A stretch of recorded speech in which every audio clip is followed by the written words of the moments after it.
नमस्कार मित्रों, मैं आपका मित्र राहुल दीप। आज की क्लास में हम आपको एक इम्पोर्टेंट टॉपिक जो हाल ही में संपन्न हुआ, ग्रुप ऑफ 7 G7 समूह के बारे में बताएंगे। तो क्लास स्टार्ट करने से पहले आपको बताना चाहते हैं, best study with Deepanjali classes में आपका स्वागत है। जिन भाइयों बहनों को हमारा चैनल अच्छा लगता है, टॉपिक अच्छा लगता है, तो कृपया सब्सक्राइब एंड लाइक करें। चलिए आते हैं हमें इम्पोर्टेंट टॉपिक पर। सबसे पहले हम आपको बताना चाहते हैं, हाल ही में जो G7 की बैठक संपन्न हुआ, उसमें सम्मिलित होने वाले देशों के नाम। तो जो हाल ही में अभी G7 का शिखर सम्मेलन हुआ, उसमें प्रधानमंत्री नरेंद्र मोदी को बुलाया गया था, निमंत्रण दिया गया था। तो उसमें मोदी जी गए थे और समूह में भागीदारी दिखाई अपनी। तो इस हिसाब से मैं आपको बताना चाहता हूँ, G7 में सम्मिलित देशों में सर्वप्रथम आता है, चलिए, फ्रांस का नाम, France, Germany, Italy, Japan, United state, the United kingdom और कनाडा। G7 में सम्मिलित देश हैं France, Germany, Italy, Japan, United state, the United kingdom और कनाडा। भारत एक पर्यवेक्षक के रूप में G7 में भागीदारी निभाई। भारत ने G7 में एक पर्यवेक्षक के रूप में अपनी भागीदारी निभाई। तो हाल ही में पूछ सकता है कि आपको 4 ऑप्शन दे दिया, उसमें से पूछ लेगा कि G7 की जो हाल ही में सम्मेलन संपन्न हुआ, उसमें किस किस देशों ने पर्यवेक्षक की भूमिका निभाई। तो उसमें भारत भी एक है। अभी आने वाले और टॉपिक में मैं बताऊँगी, और देशों को भी इनवाइट किया गया था। इस हिसाब से मैं आपको बताना चाहता हूँ कि जो G7 की बैठक जर्मनी में हुआ, वो जर्मनी के बेवेरियन में 26 जून को संपन्न हुआ। G7 की बैठक जर्मनी के बावेरियन में 26 जून को संपन्न हुआ। हाल ही में अमेरिका द्वारा रूस और यूक्रेन के युद्ध के मद्देनजर रखते हुए अमेरिका के नाटो देशों द्वारा यूक्रेन को एक मिसाइल दिया गया। हालांकि इस मिसाइल देने से अमेरिका और रूस में जो मतभेद चल रहा था, उस मतभेद में इजाफा होगा। तो आपको एग्जाम में पूछ सकता है कि जो हाल ही में अमेरिका ने यूक्रेन को सैन्य सहायता के तौर पर एक मिसाइल दिया, उस मिसाइल का नाम क्या है। तो मैं आपको बताना चाहता हूँ, उस मिसाइल का नाम है नासाम्स, NASAMS। नासाम्स का फुल फॉर्म है Norwegian advance surface to air missile system.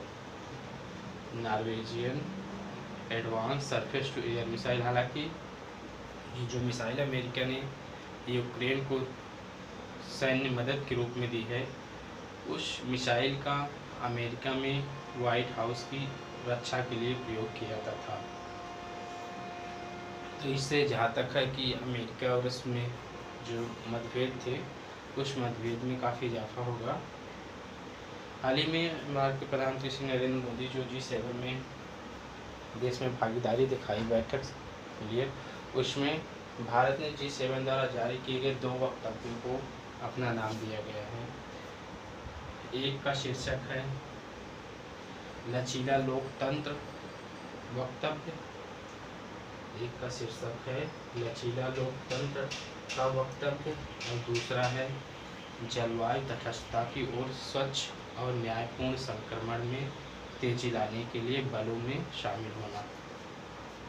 पहला लचीला लोकतंत्र वक्तव्य और दूसरा है जलवायु तटस्थता की ओर स्वच्छ और न्यायपूर्ण संक्रमण में तेजी लाने के लिए बलों में शामिल होना। नेक्स्ट टॉपिक अक्सर एग्जाम में पूछा जाता है G7 की स्थापना कब हुई। मैं आपको बताना चाहता हूँ ग्रुप ऑफ 7 या G7 की स्थापना 1975 में हुआ और इसी वर्ष इसकी सालाना बैठक भी संपन्न हुआ। हालांकि G7 की बैठक हर साल संपन्न होती है। 1976 में कनाडा G7 से जुड़ा। G7 का उद्देश्य, किस उद्देश्य से G7 अपनी सालाना वार्षिक बैठक संपन्न कराता है। तो G7 का उद्देश्य हर साल है।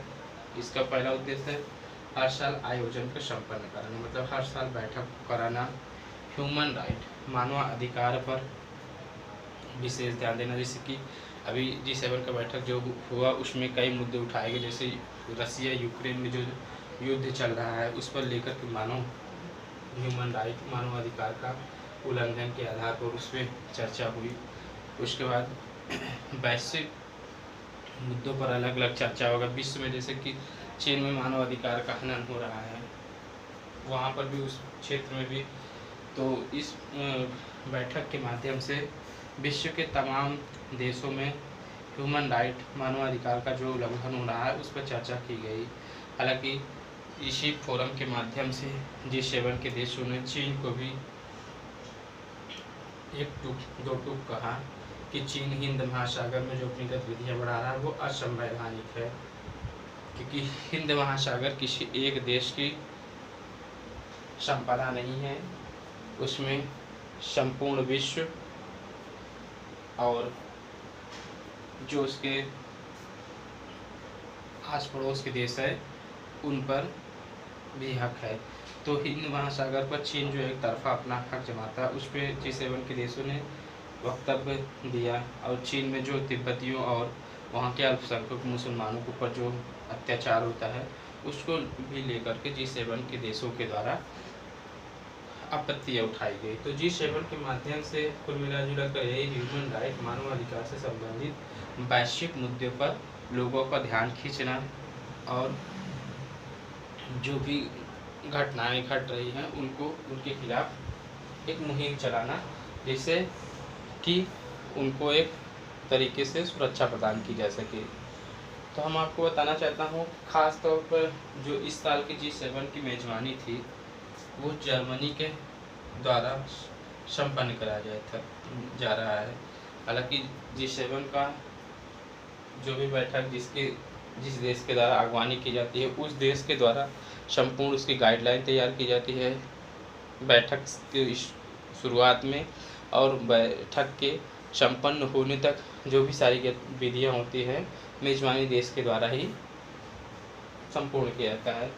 तो जो जर्मनी के द्वारा अभी G7 की बैठक इस बार संपन्न किया गया, तो उसमें इम्पोर्टेंट फैक्ट ये है कि इनके द्वारा जो अपना एजेंडा तैयार किया गया था उस एजेंडे के तौर पर जर्मनी के चांसलर ने भारत, अर्जेंटीना, इंडोनेशिया, सेनेगल और साउथ अफ्रीका को G7 में सम्मिलित होने के लिए न्योता दिया था। जर्मनी के चांसलर ने भारत, अर्जेंटीना, इंडोनेशिया, सेनेगल और साउथ अफ्रीका को G7 में शामिल होने के न्योता दिया गया था। हालांकि G7 में विश्व के कई अंतर्राष्ट्रीय संस्थाएं, इंटरनेशनल ऑर्गेनाइजेशन ने भी G7 की बैठक में भागीदारी दी, जैसे यूनाइटेड किंगडम, संयुक्त राष्ट्र, UN, WHO, world health organization, WTO, world trade organization, IMF, अंतर्राष्ट्रीय मुद्रा कोष, उसके बाद वर्ल्ड बैंक द्वारा इस सम्मेलन में हिस्सा लिया। इन सब अंतर्राष्ट्रीय संगठनों का G7 में भागीदारी यही बताता है कि G7 देशों को एक मजबूत स्थिति में प्रदान करना, जिससे कि वैश्विक अर्थव्यवस्था को एक नई दिशा प्रदान की जा सके। मित्रों, आपसे पूछ सकता है कि G7 की जो हाल ही में बैठक संपन्न हुआ उसमें अन्य देशों के जो भी देश भागीदारी लिए उनके साथ साथ अंतर्राष्ट्रीय संस्थाओं का नाम बताइए जिन्होंने G7 की बैठक में भागीदारी ली। तो इसमें अंतर्राष्ट्रीय संस्थाओं में संयुक्त राष्ट्र संघ, WHO, WTO, IMF और वर्ल्ड बैंक सम्मिलित हैं। G7 का सिद्धांत, G7 किस सिद्धांतों पर कार्य करता है? तो G7 का सिद्धांत मुख्य तौर पर आज़ादी, हालांकि मैंने पहले ही बताया कि G7 का उद्देश्य है आज़ादी, ह्यूमन राइट, मानवाधिकारों पर कार्य करना, लोकतंत्र और विकसित राष्ट्र के सिद्धांत पर चलना, लोकतंत्र और विकसित राष्ट्र के सिद्धांत पर चलना। G7 इन्हीं सिद्धांतों पर चलता है कि संपूर्ण विश्व को एक नई आर्थिक एक शक्ति प्रदान की जा सके, एक नया दिशा दी जा सके, जिससे कि विश्व में जो भी लोग जो गरीबी है, जो भुखमरी है, जो पिछड़ा वर्ग है, उनको जागृत किया जा सके, उनके अर्थव्यवस्था को मजबूती प्रदान की, जिससे वहाँ पर बेरोजगारी, भुखमरी और जो भी चीज़ें हैं जिससे उनके देश की संपूर्ण अर्थव्यवस्था प्रभावित होती है, उसको दूर किया जा सके। हालांकि कुछ फैक्ट में मैं आपको बताना चाहता हूँ। G7 देशों का दुनिया के 40% GDP पर कब्जा है। G7 के जो देश हैं, जो समृद्ध देश है, उनमें दुनिया के 40% GDP पर कब्जा है। ये अपने आप में एक बहुत महत्वपूर्ण प्रश्न है। 40% GDP का मायने रखता है। भारत G7 का हिस्सा नहीं रहा। पहले भी मैंने आपको शुरुआती दौर में बताया कि भारत एक पर्यवेक्षक के तौर पर G7 में भागीदारी दिखाई। हालांकि भारत G7 का अभी तक हिस्सा नहीं रहा है। हाँ, मैं आपको एक फैक्ट के तौर पर बताना चाहता हूँ। G7 ने भारत को इसलिए पर्यवेक्षक के तौर पर बुलाया ताकि वो भारत को रशिया से दूर किया जा सके। अभी तक का अमेरिका का जो भी प्रयास रहा है भारत को प्राथमिकता देने का, यही रहा है कि भारत को रशिया से जो संबंध है उसको दूर किया जा सके। भारत की वैश्विक अर्थव्यवस्था को ध्यान रखते हुए, भारत की वैश्विक लोकप्रियता को ध्यान में रखते हुए भारत को G7 में आमंत्रित किया गया। हालांकि भारत अभी तक G7 का हिस्सा नहीं रहा। फिर मैं आपसे बताना चाहता हूँ, उसका मूल उद्देश्य था भारत को रशिया से उसके जो संबंध है उसमें थोड़ी सी कहते हैं कि दूरियां बढ़ाना। तो इस प्रकार से भारत को इसी के उद्देश्य से G7 की बैठक में आमंत्रित किया गया था। भारत की वैश्विक लोकप्रियता के कारण आमंत्रित किया गया था। G7 में दुनिया का 10% आबादी निवास करता है। G7 में दुनिया का 10% आबादी निवास करता है।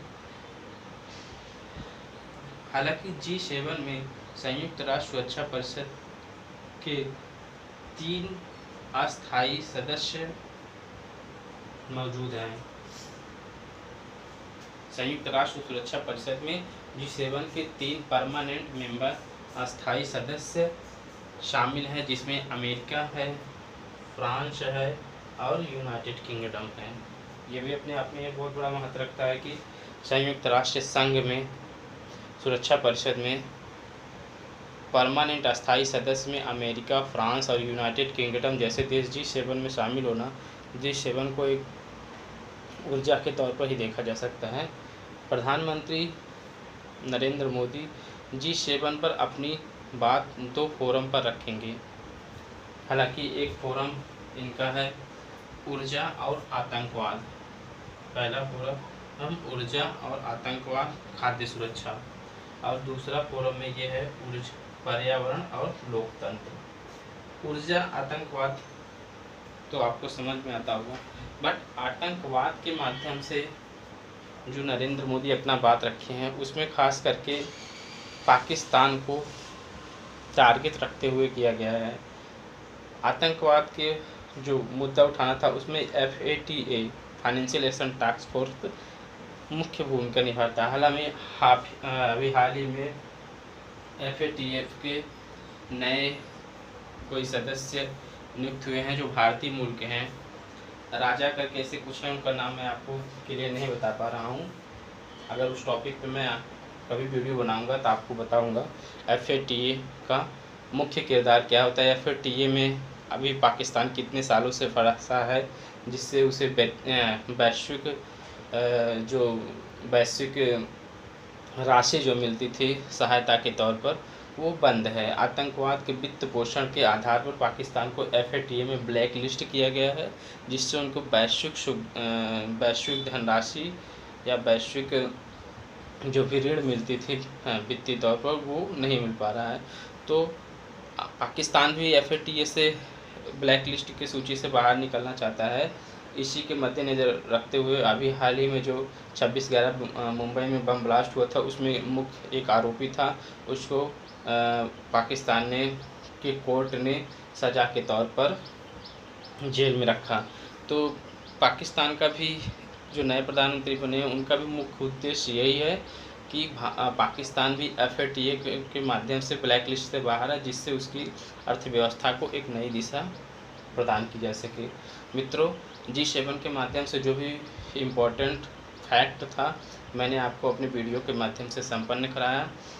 अगर हमारी वीडियो आपको अच्छा लगता है तो हमारे चैनल को लाइक एंड सब्सक्राइब करिए। आने वाले समय में जो भी इम्पोर्टेंट रहेगा एग्ज़ाम की दृष्टि से, मैं उस वीडियो डालकर अपने माध्यम से आपको प्रदान करूँगा। इसी वक्तव्य के साथ मैं अपने टॉपिक को समाप्त करता हूँ। आने वाले समय में एक नए टॉपिक के साथ फिर मैं आपके सामने उपस्थित होगा। नमस्कार मित्रों।